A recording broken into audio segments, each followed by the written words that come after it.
Masih disiarkan secara langsung dari studio Kompas TV yang ada di kantor KPU Menteng, Jakarta.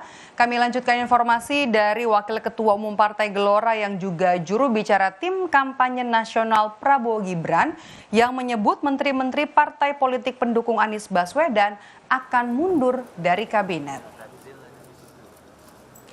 Fahri Hamzah menyebut pengunduran diri dari bagian penegasan sikap Anies soal oposisi dari 3 partai pendukung Anies Imin, Partai Nasdem dan PKB punya 3 menteri di Kabinet Presiden Jokowi.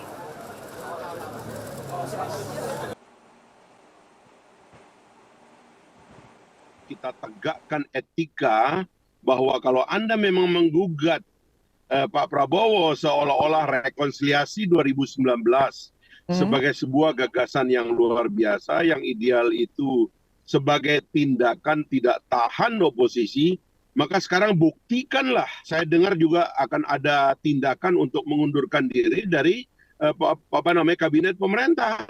Saya mendengar kabar itu, ya alhamdulillah, mudah-mudahan benar gitu loh. Supaya konsep menuduh orang lain tidak siap beroposisi itu jangan backfire kembali kepada dirinya sendiri dari satu fakta bahwa kaki tempat dia berdiri itu sepenuhnya masih ada di dalam pemerintahan.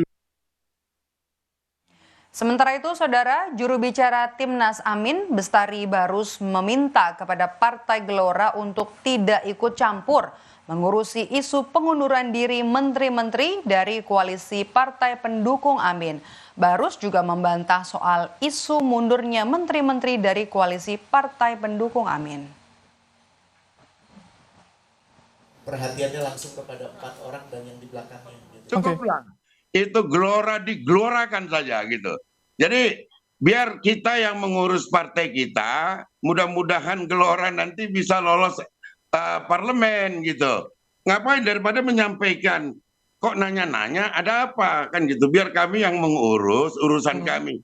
Ya kalau cuma melempar-lempar isu siapa yang nggak bisa gitu. Makanya bisa dibilang kan wah itu nggak pantas untuk ditanggapi.